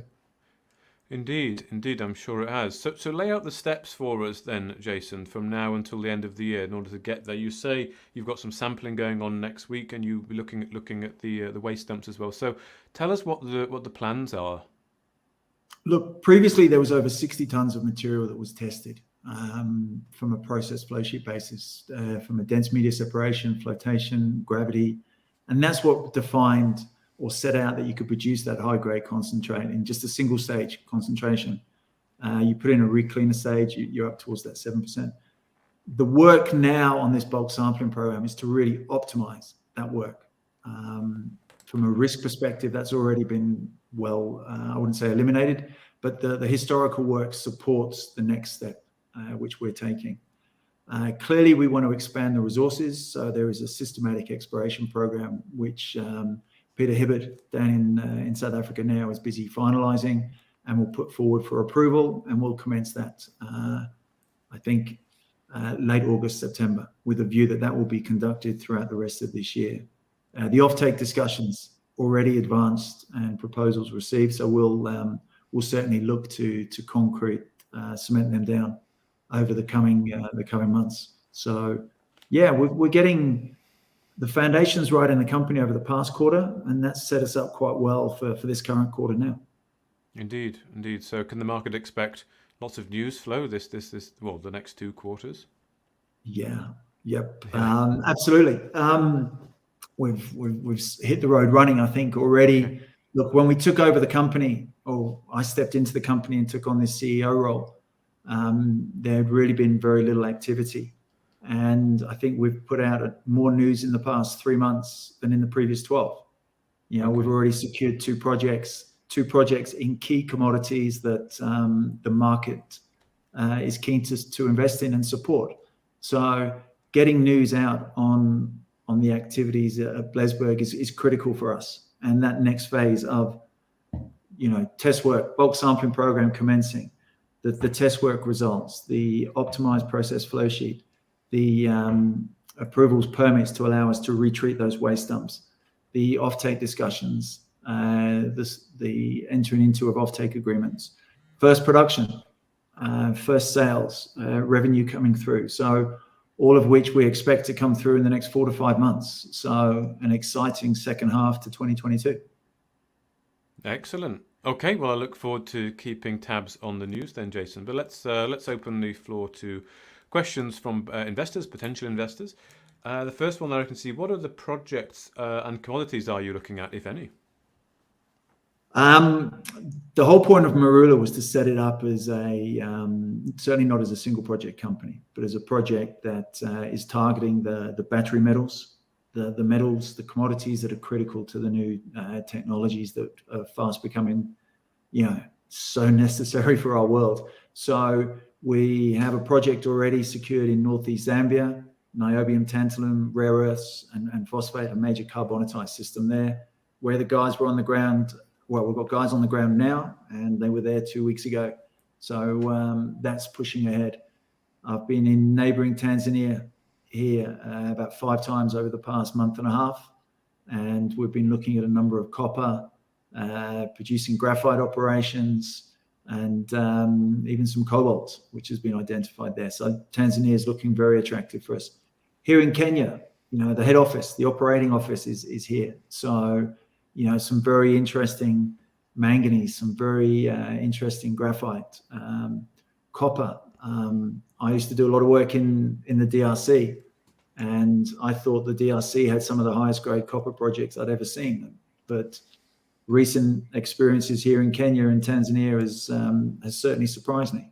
So that's an area we're looking at. So Yes, I'd expect that over the course of the second half of this year, there'll be many more legs to the story here at Marula with other projects and commodities coming in. Okay, excellent. Do you think potentially that just a risk or not diluting the message, or no? You think it's the right decision? No, look, I think if you've got all your eggs in one basket, you've got a major risk to manage, and you've seen that with companies that do have single commodities or are operating in single jurisdictions. Our focus is here in Africa, and your next question there is the company solely focused on the African continent. Yeah, there it is. Absolutely, 100%. Africa offers tremendous opportunities from a mining perspective. There's still some major world-class projects here yet to be developed, yet to be defined. And, here in East Africa, Central Africa, and Southern Africa, there are some tremendous opportunities which I think we will be able to deliver, not just for our shareholders, but for all stakeholders here. So we're focused on Africa, unashamedly so. It certainly helps that I'm based here, that I love the area, and it's easy to get around. I had such a ball during COVID getting around. We could travel into Tanzania, we could go to South Africa, we could get out there and see projects, we could still meet with people. And, these sort of webinars and the Zoom meetings and everything are all well and good, but nothing beats getting face-to-face and getting out on site and seeing projects and, beating the competition to them. Excellent. Okay, good. Well, thank you for that. What funding routes are open to the company? Look, we've used the equity markets to date, and we've received very strong support. And I think part of that comes from the commodities that we're targeting, and also the advanced nature of the projects. We're not looking at greenfield projects. We're looking at more advanced projects, which we can get into development. We can generate a cash flow in that 6-month window. And that clearly lends ourselves to working alongside some of these trading groups that can do the prepayments, can pre-fund some of our working capital by securing the offtake and so on. So that's something of interest. I was on site today with a group just here outside of Nairobi, looking at, and we're talking about 3 different projects, one of which we can start generating cash flow within a month. If we're able to secure that for minimal working capital, then that's a massive win for shareholders. So, we don't want to keep using equity to fund our activities. Cash flow has to be the way, and that cash flow reinvested to expand operations, to acquire new projects, and to fund the growth necessary to put Marula on the map. Okay, thank you. Excellent. What is the company strategy? Near-term opportunities or blue sky? You've kind of alluded to it there. You want near-term cash flow, really. That's the focus. Absolutely, especially in the current market environment. Investors want to see that they're not going to, be continually asked to fund the next phase of exploration or so on. But I think, look, some of the projects we have got such tremendous blue sky potential. Blesberg, we talked about that. No real systematic modern exploration for a number of years. The project we have in Zambia, I've already got a defined rare earth and phosphate resource, but it's only on 5% of the deposit area. So each of the projects we're looking at have the potential to be major projects, which, any other company would I guess, be quite happy to have in their portfolio. We'll have several of them very quickly. So it's on near-term projects where shareholders and other stakeholders can see us develop, deliver, and start getting returns back to them. Okay, well, I'm sure potential shareholders will be pleased to hear that. So hopefully that we can keep tabs on that throughout the rest of this year. Another Excellent. question I can see there. What are your thoughts on Aquis Exchange? Are you looking to move to another exchange in the future? I think this is probably because some kind of liquidity issues perhaps with Aquis historically. Yeah, look, I mean, that's the platform we're listed on at the moment. It's served a purpose. It's allowed us to raise the capital necessary to secure these projects and start the work. So I'm not gonna bag Aquis Exchange. It served a purpose for us. But clearly, shareholders want to be able to trade. We want new investors to be able to buy, and we want them to have the confidence that, if they do have a position, it's a liquid position. So clearly we are looking at other exchanges. The AIM market in London is certainly of interest to us. And I think as we move into production and some of the projects coming into the company, they will certainly lend themselves for us being on a larger exchange such as the AIM market, where investors do have the increased liquidity, the increased exposure. So that's something, of course, we're looking at as well. Okay, excellent. Thank you. So if there's any more questions coming in. How do you feel about the current market conditions? Do you see this as a challenge or an opportunity? Look, nobody in the mining sector is in it for the easy run. We're here because we enjoy the challenge. We enjoy the opportunity. And look, recent events over the past 2 years with COVID and so on, to me, that's created a tremendous opportunity. Like I said, I've almost had an open run. It's been an open field here for me to go for these projects and secure them. So it's tough. There's no question about it. But, when I first got into mining, I had a full head of hair. I don't anymore. And that's because of, the nature of the work. You pull your hair out at the market, at the share price performance, at responses from brokers, at all the things going on. It's a great opportunity for a company like us, particularly given we're based here in Kenya and we can really get out there and literally drive across into Tanzania, Uganda, we can get out and see projects. And we do. We've got a very aggressive approach, unashamedly again, and we're enjoying ourselves in this market. We'll keep pushing on. Good. Well, remind me not to get into mining when I retire from broadcasting, because I do value my hair, Jason. Can you give any information, any overview on fellow directors? Yes. Look, our chairman, Richard Lloyd, actually, we used to play rugby together many years ago at university. A very accomplished geologist, investment banker, very accomplished person, very good to have on the board. Like I say, fellow of the Geological Institute there in the UK, experience with a number of companies here in Africa as well. So very accomplished there. A recent addition to the board is Mark Nally, who is a geologist, spent a lot of his time in Zambia, which is of great benefit to us given our project which we've got there, the Nkombwe Hill project. Accomplished field geologist, loves time in the field, loves Zambia as well. So he's very excited about that project. He was a founder of Medexico Copper, which is listing in London, I believe, later this year, with quite a significant valuation. So he was the founder of that, did a lot of the work, which allowed that project to progress to where it's at. And of course, we've got the mining industry stalwart, the Ian Hairbottle, who used to head up Gemfields, very accomplished South African who's now got British citizenship as well. So I don't know how that sits with the rugby, but Ian Hairbottle worked extensively in Tanzania, in Zambia as well, Mozambique, and a tremendous amount of mining experience in the continent. So a board which we're very comfortable with and which has the experience here to advance projects and can understand the risks and work closely with investors in the UK. So I think we've got a great board, a great team, and that'll put us in a good position going forward. Okay, excellent. Thank you. Is Marula your main focus? What percentage of your time is on Marula? 150% of the time. It's only since I've been here in Africa that I've realized there's more than 24 hours in a day. You work in different time zones with Australia, with London, with the US. So yes, I'm involved with Sean Heathcote there. I'm a chairman. Sean came in as the CEO and he's driving that. And I'm sure anybody that listened to his presentation can see what an incredibly accomplished, detailed, and experienced person he is to take that company forward.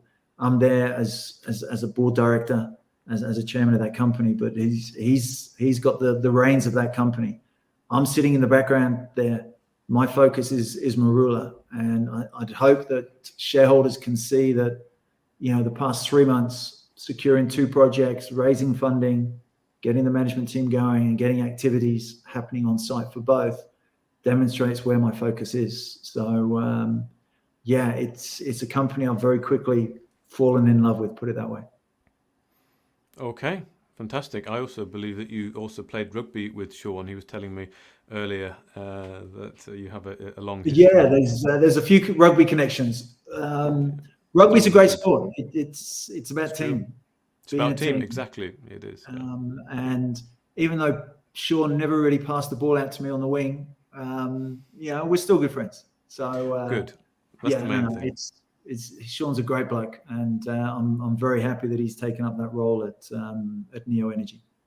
Excellent. Okay. Well, I think we are pretty much done with the questions from the audience or from the floor. So unless any more pop in, I think we can go just a couple of minutes early to the round table, which could be quite interesting considering the dig you've just given to Sean there. And there's some interesting topics to discuss.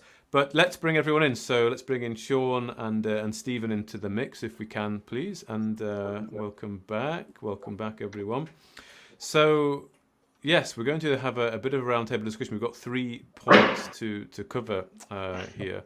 The first one is regarding the markets and junior explorers, particularly in London, for sure, are out of favour with investors, and there's concerns with raising money and what future mining finance options are available to junior explorers. And so the first thing is, what do you think about the current environment and with regards to decarbonisation of the global economy and its impact on energy fuel sources, energy materials?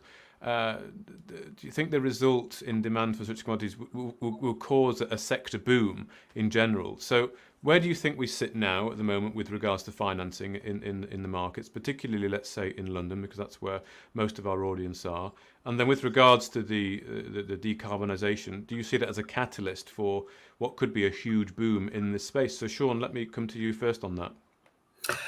Yeah, thanks very much, Mark. I mean, in terms of the finance, I mean, we wouldn't be looking to list on the London Exchange if we didn't believe that there's sufficient support that we're going to see, particularly for the commodity that we're putting to the market in terms of uranium. I mean, I did mention earlier around the strength of where we're sitting in the super cycle. And we can talk super cycle or not super cycle, and I can get into that a little bit later. But in terms of available funds, if I look at, say, the TSX and ASX, particularly for uranium, particularly for our peers, there's a huge amount of money available for projects that are far less advanced than where we're actually sitting. And I think there's an appetite in the London market for a uranium play and for a lot of more energy metals plays more than anything else. Purely and simply because it does drive, like you mentioned, the decarbonisation and the growth of a greener economy. And to maybe just say where does a super cycle sit, I mean, it's 10 to 15 years worth of long-term growth in commodity prices. I think there's been about 4 since the 1890s. And the last one was to sort of like the growth in China from about 2003 up to about 2008 when the financial crisis hit. If you look where the commodity prices sit and you look where the growth sits, it normally occurs on the back of call it a slow, a large demand shock, followed by a slow supply side response, and that's typically where a super cycle sits. So for uranium, we are full and truly right in the middle of what would be termed a uranium supercycle. The supercycle in itself for all commodities, they tend to move together, but there might be a decoupling where, as far as uranium is concerned, purely and simply because the supply gap is so huge and the commitment to moving to decarbonisation and towards a green energy transition is so massive. Mm-hmm. So from our perspective, finding access to funds from a Neo driving forward, I think we're gonna find there's a lot of interest in the market. Certainly, if we compare it to the TSX and compare to the ASX. Okay. Well, Stephen, what do you think on this then? I mean, do you think the TSX I mean, historically it has been better for explorers? How do you feel? We said earlier we were kind of joking about good news not working. So how are you feeling at the moment in the equity markets? It's frustrating when you put out news and your sell volume starts to increase. Certainly not the feeling you want, but I think the reality is that there is funding available on good stories, on real assets. I think that the market is becoming far more savvy to the idea of old assets that are just being recycled through new structures. You always hear the story, well, they didn't get it quite right, we are now looking at it this way. That's not what's being financed right now. Results are being financed. There's no. Every morning I look at my screen and I see more private placements being closed. So I think that the market is there to raise capital. I'm not concerned about that perspective. I think that the idea of, forgive me, gentlemen, I'm simply not in the uranium space nor in the lithium space, but a base metal side, on the copper side of things, obviously is a very important component to the future of electrification, etc. And I look at the Golden Triangle, and you see some massive investments taking place. You've got a variety of different acquisitions that have happened in the last 12 to 18 months, and real assets are going to be in high demand, and they're in short. There's a short of those real assets. So I think that we're in a position right now in the TSX. We're on the venture, for example. We're not on the big board, but we're on the venture, where access to capital is possible. I certainly don't want to, as I mentioned, you want to do it at the right time and you want to be patient. But if you need capital in Canada right now, it's available. That's for sure. Okay. When it comes to the green shift, the decarbonisation of the economy, where do you think gold sits in this mix? I can't understand them. Everyone you speak to has said that gold should be moving in the positive right now. So it's I'm not one to crystal ball this. I'm a bit. I think, needless to say, the juniors in the space are finding it hardest. The producers obviously have taken a significant hit as well, but they're still making money by producing gold. Their models are in play, and it's forcing them to become more economic in the way in which they pull gold out of the ground. But I think that given interest rate levels and the macroeconomic realities of the world right now, I'm a strong believer that gold is going to have a major play within that world, and I'm excited that we're on some assets that could be near term towards developing resources, as we discussed. And then have other assets in the pipeline that are more greenfield, early stage, that we can bring forward. So I think gold will always play a major role. I'm not a believer that gold is out of favor. Okay. Jason, what comments do you have just listening to the other two there? Look, I think Stephen hit the nail on the head when he was referring to investors. They're more discerning these days. They're far more aware of the risks, and you've seen how the macro environment has impacted dramatically on all equity markets. You've seen the impact of COVID. Capital is always available, even during these times. And one of the interesting aspects which has come to the fore over the past 12, 18 months is the different avenues which are open to both exploration companies and production companies to source that capital. For companies, it really is a price. Capital is there. It costs. And you've just got to work out when you access that. The reality is, if you need capital in a hurry, it costs more. And, you've just got to be a little bit better in your planning, your preparation, and when you come to the market. You want to come, Stephen talked about, good news. Good news these days creates liquidity events, unfortunately, for investors to take money off the table, because cash is king in today's world. So for me, when I look at it, the London market excites me because there is an affinity there to projects in Africa, and that's a great market to tap.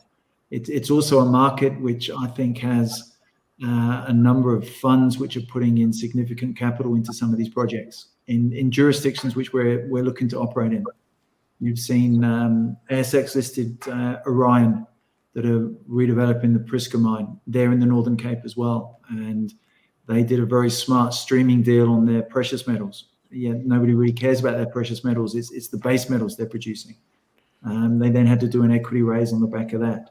So you've got to be smarter about it. You've got to recognize the shareholder sentiment. And today's market, it's tough to read, but just as a company, as directors, we've just got to be smarter as to how and when we approach it, I think. And we've all been burnt at various stages of dealing with the market, and brokers can be the most annoying, what's your language, I suppose, annoying people out there, but they control the purse strings, and you've got to speak to them in the right way at the right time and catch them when they're in good moods half the time. In a good mood.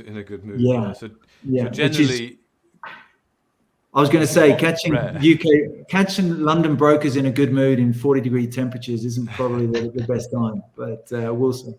Maybe not. But the general sort of feel I get, you all kind of agree it's tough, but there is capital there on reasonable terms. Yeah. And Absolutely. for the right projects. And for the right projects, you've got to have something which they want. That's 100% accurate. Yeah, indeed. And of course, Jason, you're in lithium, and of course lithium is going to play a huge part in the green economy shift, electrification of vehicles, well, not just vehicles, but batteries as well. So I guess you're ear to the ground. You can probably foresee what's to come, can you? No crystal balls, but you must get a good feel. Oh, look, I think it's blooming obvious, isn't it? You can see it. I mean, excuse my simplicity, but the demand is there for anything in that space. I mean, copper is, I was reading a number of articles on the copper, and Stephen mentioned that. I mean, copper, the consumption, the use of copper in electric vehicles compared to your combustion engine vehicles is multiples thereof. And it's no surprise you saw copper rise as fast as it did. Look at nickel, look at cobalt, all of these commodities in that sector, where you've now got demand coming from multiple other areas which were never really thought of. 10 years ago when I started in banking, when I started in mining, who would have thought about your smartphones? God, I had a brick as a phone when I first started work. So I think, yes, there is that demand out there. You don't need a crystal ball to see it, but you do need that crystal ball to know when to go to the market and advance your project. That's my thoughts anyway. Okay. Well, the second point that I'd like to discuss, you three are all miners. You've been around in the space for a while. And just thinking about the future of mines, and some of you will go on to actually get producing mines. Some will be sold on long before they get to that point. But thinking on particularly environmental and sustainability concerns and those kind of issues, do you feel that the mines of the future will look substantially different from the mines of the past? How do you think they'll be different? And also, how important is that as part of your strategy to develop the projects that you have? So let me come to Stephen first. What are your thoughts on this? I think first and foremost is I'm not a production expert. So I think we all need to know what we do well and what we don't do well. And if anyone asks me a question about production, I put my hand up and say, I don't know much about it. I'm an exploration leader. I've ran exploration companies only. I think without a question, though, of course, the world has come to grips with the realities of you need to look at your environment. You need to look at the people affected by your operations. Many moons ago, it was corporate social responsibility, and it's changed throughout the past decade into ESG principles, and it's finally part of the realities of our day to day. And it's taken far too long, I believe, for it to get there. But I look at the three environments in which we have, or locations where we're operating. The Tahltan Nation in the Golden Triangle, they're extremely involved in all operations from exploration through to production. It's a great example of how the First Nations communities, the Aboriginal communities, can be actively partners on these types of projects. And in Canada, we like to say that we do it very well. There's many examples of it where it hasn't been done very well. The Delta Nation ensures that the environmental impact assessments are well addressed. The BC provincial government, the federal government, in the Canadian context, it's well in hand. I look at Nevada, for example, as well. Some people are even, it's not that, it's fairly new that they're really paying attention to environmental impact assessments, and they're doing a great job. While it's a very supportive bureaucracy in general in bringing mine sites forward, you have to do it right. So in my humble opinion, it's necessary, it's mandatory, but I don't want to push too far because I have very little experience on production side, so I don't want to overstep. Sure. Okay. What about you, Sean? What do you think then? Do you have to deal with First Nations issues? We will, and I think every miner out there automatically has to. I mean, just to bring it back to sort of the requirement, I mean, we're going to be listing on the main board. And part of the requirement of the main board is your TCFD reporting, which became mandatory in April. So obviously we have to report along those timelines once we get into production and once we're listed. And as a result, I mean, the sustainability has to form a core part of your strategy. And if we've looked at the environmental donut of the 9 planetary spheres that we can possibly impact, and also 13 socio-economic and political spheres that we can also impact. And we've selected which ones of those we're going to be reporting on and how we're going to be approaching it. So, but you have to then turn around and say, well, are the juniors doing well at it? Have the juniors got a better handle on it than, say, the larger mining companies? Or I think they've got an easier approach. We've got an easier route. We've almost got a blank canvas where we can turn around and say, well, we can follow what is right. And we can do what is appropriate, even if it's like I had a Canadian junior the other day that turned around and they changed their whole mining plan to encompass a river that was running right through the deposit, and they didn't mine that river. Why? Because it was of such importance to the people downstream and upstream, not only from the community but from a water source, etc. They could have diverted it. They didn't. They left it as is and then mined around it. There's instances where African companies, I think it was a diamond company, that mined around one particular tree. Why? Because it was a tree that was important to wildlife. So we're going to face the same approaches in terms of managing biodiversity, managing our renewable energies, managing our involvement of local communities. And we should be doing it.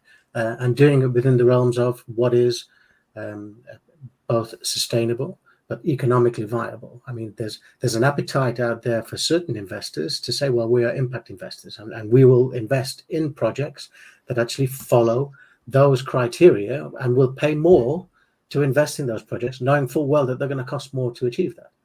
Over the long term, your operations and your capex for new aspects of where the project is will probably come down, but up front you may have to have a higher investment, and there's investors out there prepared to pay that. Indeed, yeah. Jason, what are your thoughts? And are you factored in these kind of potential concerns into your plan? Because it's not just if you get to production; it's also in exploration as well. You have to be mindful, I guess, of the local impact that you're making.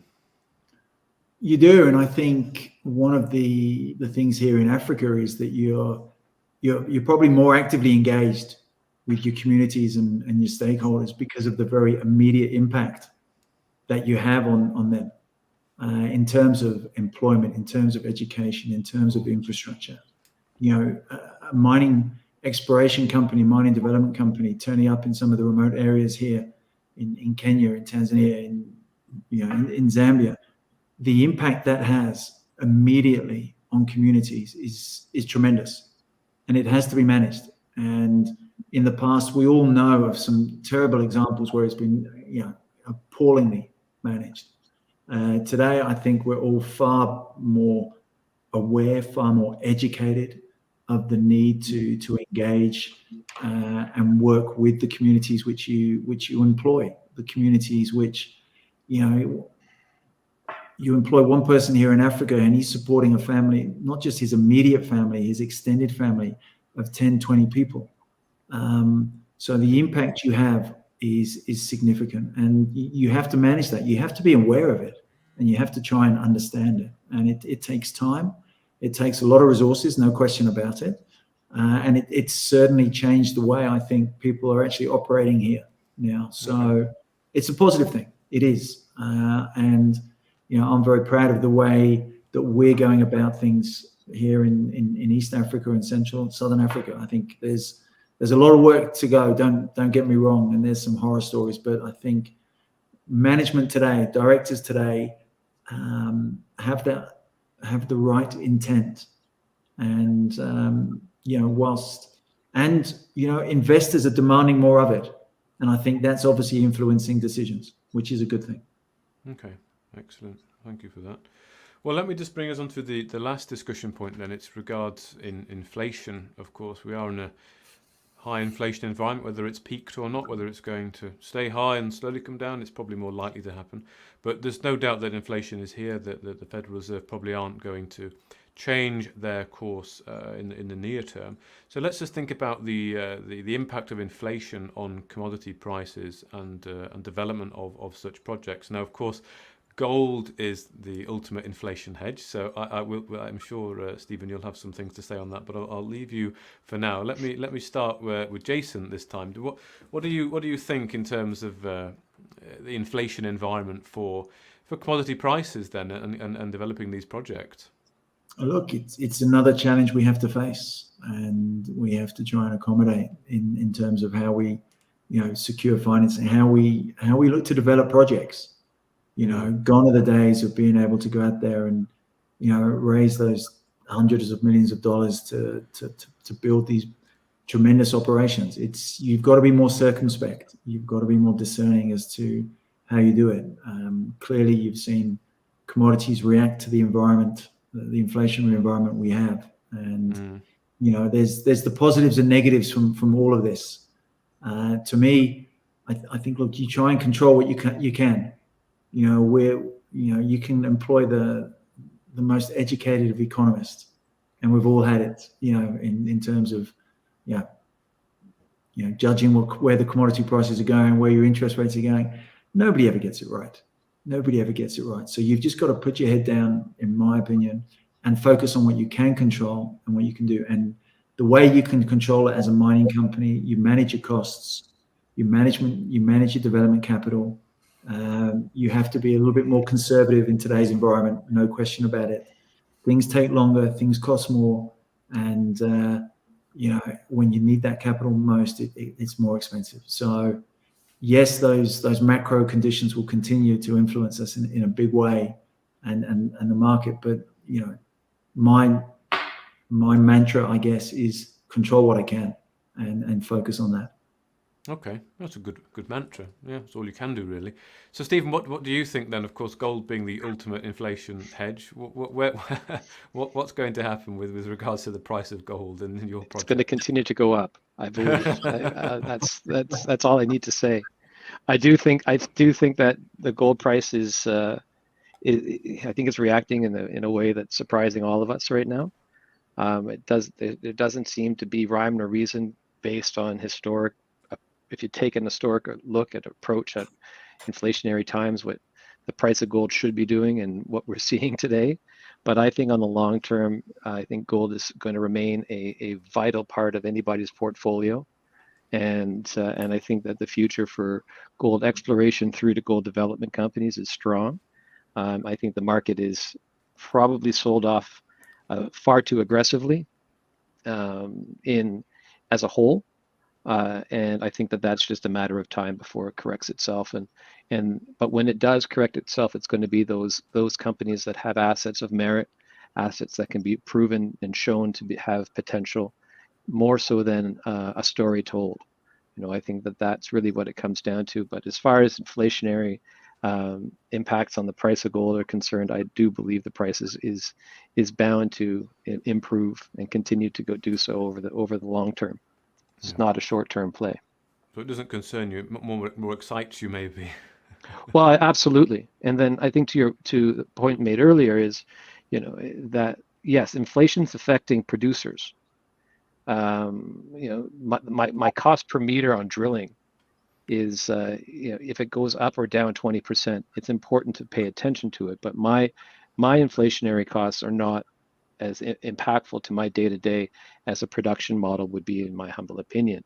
So I'm more concerned about the market's approach to their interest in the commodity, and their long-term interest, I believe, is going to continue. Yeah, indeed. Okay, no, good thoughts. So, Sean, what do you think then? Of course, you're into energy, uranium there. Energy prices getting very expensive. I've even read reports that Europe is being braced for rationing this winter. Energy blackouts, a bit like the African problem, maybe. So. Well, it's a global problem driven by the high prices. So I don't think it's something we should be surprised at, to be perfectly honest. I mean, there was predictions back in 2018 that we were going to be getting to this sort of stage, and this is the result of that. But just to comment maybe on something that Stephen mentioned earlier as well. I mean, when you mentioned drilling costs, our geo turned around to me and he turned around and he said something else. Sean, our drilling costs per meter have gone up by about 30%. 30. Yeah. And so I turned around and I calculated what that impact was to the total project in its entirety, and it was about £50,000. So it was not a significant impact to the cost of delivering the feasibility study. So I sent a message back and I said, it's fine. I've catered for it.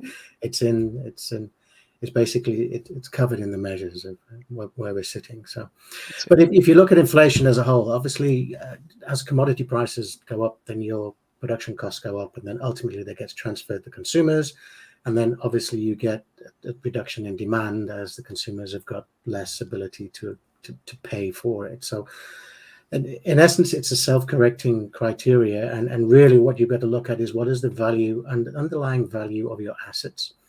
And is it worthwhile pursuing them in the cycle or the stage of the cycle that you're in?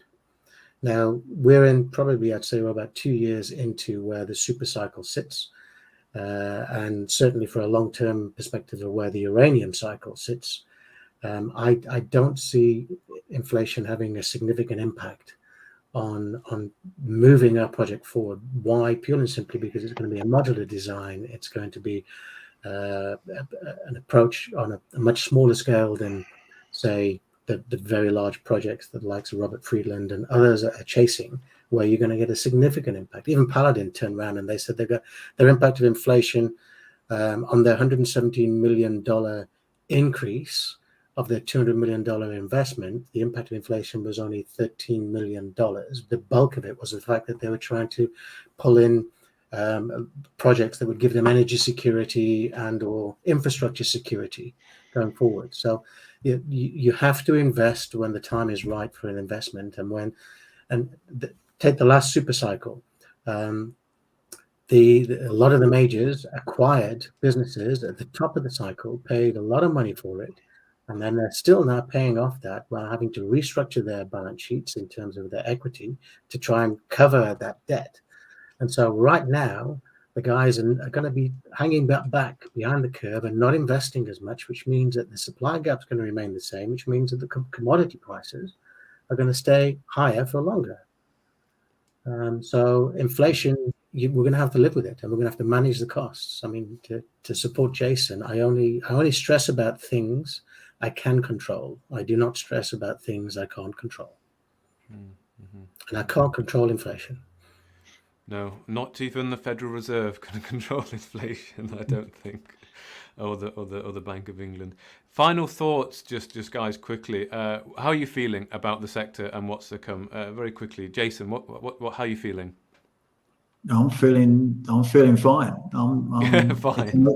No, I'm feeling good. I'm excited by the prospects ahead with the commodities we're in, the projects we've got.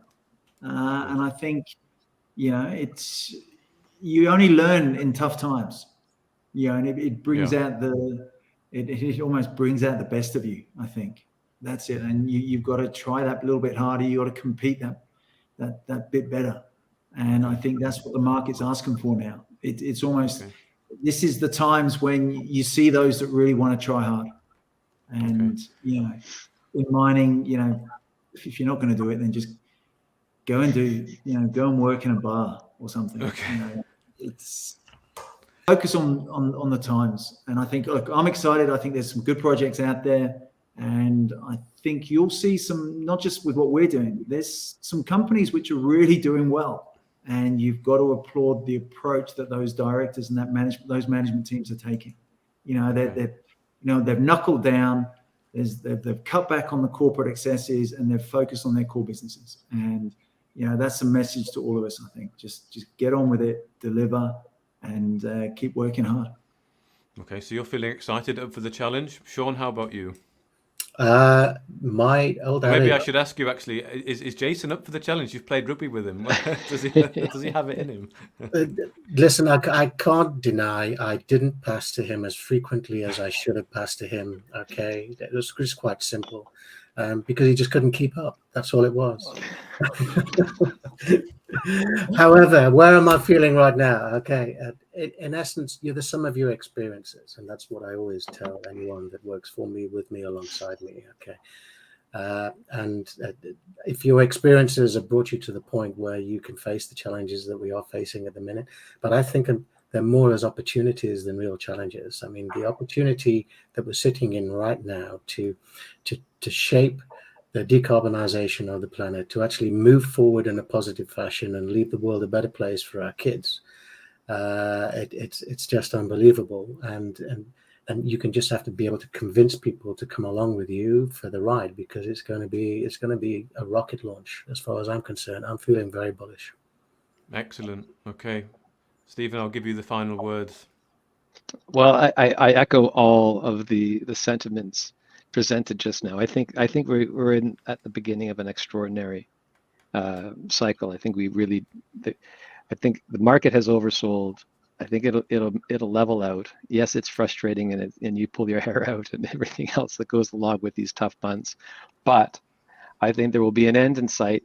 And I think what's really interesting right now is that not only is my phone ringing, but my calls are being taken when it comes to ongoing conversations with mid-tier and larger firms who are coming down that down to the level of earlier stage plays, because the times of these easy targets or easier large scale targets around the world, it's all been found.